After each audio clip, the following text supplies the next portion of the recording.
Assalamualaikum warahmatullahi wabarakatuh. Kembali bertemu dengan Pak Dedi dalam ilmu kimia.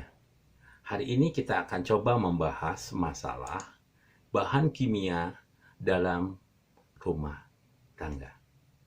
Ya, jadi kita akan mencoba yang dekat sekali dengan kehidupan kita, itu kimia di dalam rumah tangga kita. Apa saja yang ada di dalam rumah tangga kita. Yang pertama-tama kita akan mencoba masalah apa sih dulu, ya seperti biasanya pengertian masalah bahan-bahan kimia ya yang di dalam rumah tangga tersebut. Ya, berdasarkan fungsinya, bahan kimia yang digunakan dalam rumah tangga antara lain digunakan sebagai pembersih. Rumah kita harus bersih, tidak boleh kotor. Ya, kemudian wangi, pembasmi serangga dan pemutih pakaian. Selanjutnya, kita coba juga berikutnya. Apa itu pembersih? Itu adalah sabun. Setiap hari tentu saja kita mandi menggunakan sabun. Ya, kita senantiasa selalu memakai sabun, tapi nggak mengerti apa itu sabun sebenarnya. Ya, sabun itu dengan rumus molekul RCOONA. Ini yang kita kenal dengan sabun keras atau sebut dengan sabun batangan. Atau RCOOK. Jadi bahasanya yang satu K, Na di sini K, ini adalah sabun cair. Jadi ada juga orang yang hanya bisa menggunakan dengan sabun cair. Kedua-duanya itu terbuat dari asam lemak dengan basa kuat melalui reaksi saponifikasi. Molekul sabun terdiri atas bagian kepala dan ekor. Jadi ada kepalanya, ada ekor. Bagian kepala larut dengan air.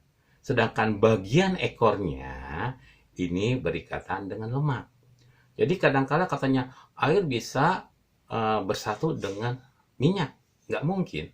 Air adalah senyawa polar. Dan minyak adalah non-polar. Tidak akan pernah bersatu antara polar dan non-polar. Ya. Oleh karena itu, di sini sabun sebagai perantara. Atau dikatakan dengan emulgator. Jadi seakan-akan bersatu, padahal sebetulnya tidak, ya, gitu. Kemudian juga kita kenal dengan masalah deterjen, ya. Deterjen itu merupakan bahan pembersih yang sejenis sabun. Jadi bukan, deterjen itu berbeda dengan sabun, ya. Jadi kalau deterjen ini makromolekul, ya, ya. Tetapi daya cucinya lebih kuat daripada sabun. Dia mempunyai kelebihan lebih kuat daripada sabun. Ya, tapi sabun bisa diuraikan oleh mikroorganisme, tapi deterjen tidak karena sifatnya adalah makromolekul. Jadi masing-masing ada kelebihan dan kekurangannya. Kemudian deterjen memiliki rumus molekul yang sama dengan sabun, tetapi gugus asetat atau karboksilatnya dalam sabun diganti dengan gugus sulfonat atau sulfat. Itu perbedaannya. Jadi kepalanya yang digantikan saja semacam itu. Sama di sini ada bagian ekornya, ini bagian kepalanya seperti itu. Selanjutnya kita lihat lagi ya, selain sabun, deterjen, ada yang kita kenal lagi, ada namanya adalah pemutih atau pewangi. Jadi pemutih ya, cairan pakaian mengandung senyawa natrium hipoklorit NaOCl. Senyawa ini mampu mengoksidasi zat warna dan noda sehingga zat warna dan noda hilang. Ya, kalau kita berpakaian, kita makan, ada noda, supaya hilang, kita menggunakan dengan pemutih. Tentu saja harus wangi. Ya, tidak terlepas. Jadi, senyawa wangi itu apa? Wangi itu adalah senyawa ester yang memiliki bau yang khas sesuai dengan sumber didapat bahan tersebut. Jadi wanginya wangi apa? Mau bunganya bunga apa? Bunga melati, bunga mawar, atau lain-lain sebagainya. Berdasarkan fungsinya, bahan pewangi dikelompokkan menjadi bahan pewangi tubuh. Tubuh kita ada ruangan, kamar mandi, dan lemari pakaian. Kemudian kita masih berhubungan dengan wangi-wangian, yaitu masalah parfum. Parfum merupakan larutan yang berbau harum, yang terbuat dari bahan-bahan aromatik, aroma wangi, atau beraroma. Wanginya seperti apa? Bahan aromatik berasal dari tumbuh-tumbuhan, terutama bagian bunga, misalnya mawar tadi, melati, lavender, kenanga, anyelir, dan lain-lain. Bahan-bahan tersebut diproses mulai diekstrak, diambil sarinya, ya, pelarut, ya, dan didestilasi uap. Nanti kita akan coba bagaimana caranya destilasi. Parfum, ya, mengandung pelarut yang mudah menguap, gitu, alkohol atau etanol. Ya, biasanya parfum itu akan menggunakan senyawa alkohol etanol. Fungsinya apa? Ketika alkohol memuap,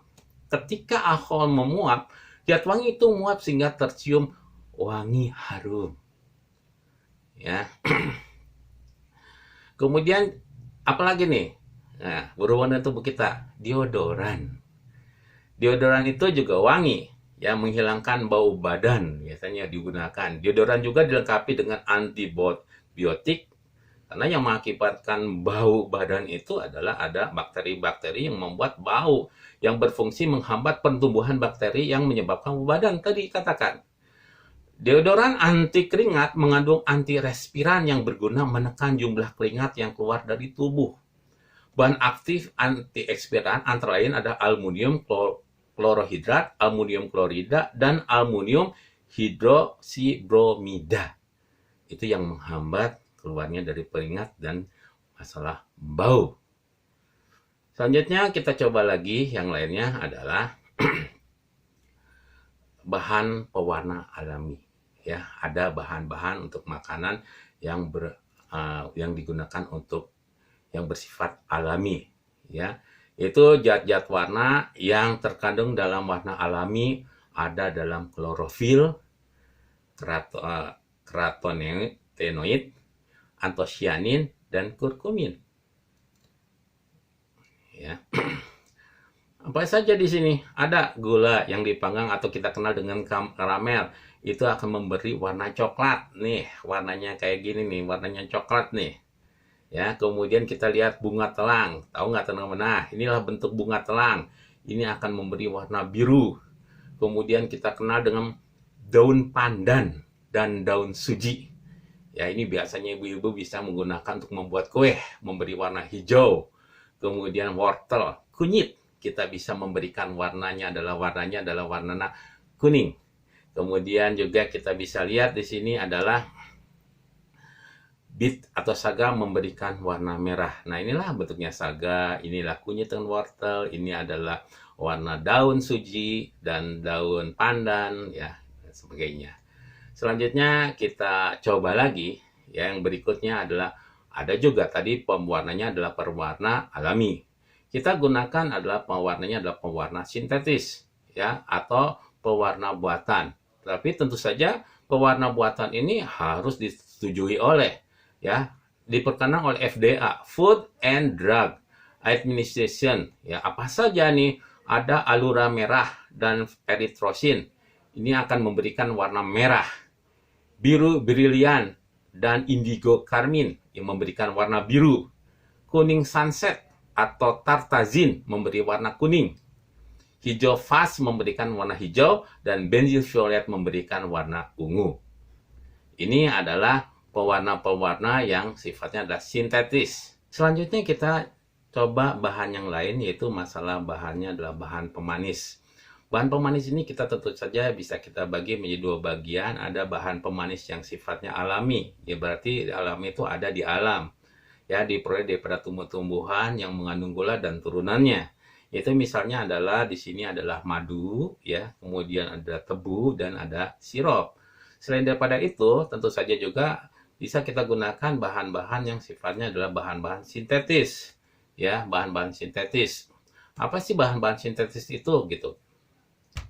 Ya, seperti misalnya adalah sakarin. Ini sakarin itu mempunyai kemanisan 500 kali daripada gula. Kemudian dusin 250 kali daripada gula. Aspartan 200 kali daripada gula. Dan natrium dan kalsium siklamat itu adalah 30 daripada sukrosa. Di sini adalah sukrosa adalah gula yang paling manis. Semacam itu. Selanjutnya selain daripada gula, kita akan bahas lagi yang lainnya adalah masalah pengawet makanan. Ya, pengawet daripada makanan. Apa saja yang menjadi bahan pengawet dan apa fungsinya? Pengawet makanan merupakan bahan aditif yang berperan mencegah pertumbuhan jamur, bakteri pengurai, dan mikroorganisme perusak. Bahan pengawet makanan alami adalah kunyit, luwak, asam, dan madu. Ini yang sifatnya adalah alami. Ya. Nah, tentu saja ada yang sifatnya adalah yang sintetis. Apa saja yang misalnya adalah sintetis? Di sini bahan makanan yang sifat sintetis ada natrium benzoat, natrium nitrat, dan asam sitrat. Untuk pengawetan makanan kaleng, kita sering menemukan makanan-makanan kaleng yang dijual di toko-toko, ada swalayan-swalayan. Tentu saja ini cukup harus bertahan lama. Ya, untuk tahan lama maka digunakan bahan-bahan yang tadi, ya, ada natrium benzoat dan sebagainya. Kemudian natrium dan kalium propionat untuk mencegah kapang dalam keju. Jadi kalau keju dibiarkan aja membentuk kapang. Kapang itu ya sejenis misalnya jamur lah, seperti itu. Kemudian etilen oksida formal adalah bahan fungigasi yang digunakan untuk menghilangkan hama dari bumbu-bumbu kacang-kacang dan buah-buahan kering.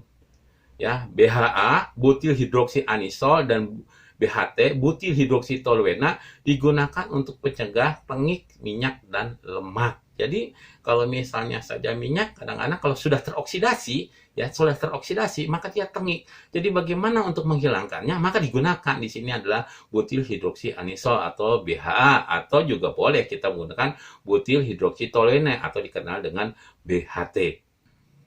Selanjutnya kita akan coba lagi adalah masalahnya adalah penyedap. Ya, penyedap. Kita makan yang perlukan adalah penyedap rasa dan aroma serta penguat rasa alami. Yaitu bumbu dapur seperti bawang merah, ini ada bawang merah, ada bawang putih, ada ketumbar, ada merica, ada daun jeruk, ya. Di sini ada daun salam, ini juga adalah sebagai penyedap makanan. Jadi bahan orang-orang yang suka kuliner tahu tuh makanan-makanan yang enak. Kemudian berikutnya adalah penyedap rasa, aroma, serta rasa buatan. Kalau yang buatan yaitu benzaldehida. Ya, benzaldehida ini untuk rasa cherry, amil asetat untuk rasa pisang, etil butirat untuk rasa nanas, dan metil antranilat adalah untuk rasa anggur. Dan yang paling biasanya kita gunakan adalah vetsin, yang merupakan bahan aditif yang mengandung monosodium glutamat, yang kita singkat dengan MSG, monosodium glutamat, yang berfungsi untuk memperkuat rasa, supaya rasanya lebih sedap lagi. Demikianlah materi yang Bapak berikan ya kepada kalian semua. Semoga bermanfaat untuk kalian semua. Sekian dulu. Assalamualaikum warahmatullahi wabarakatuh.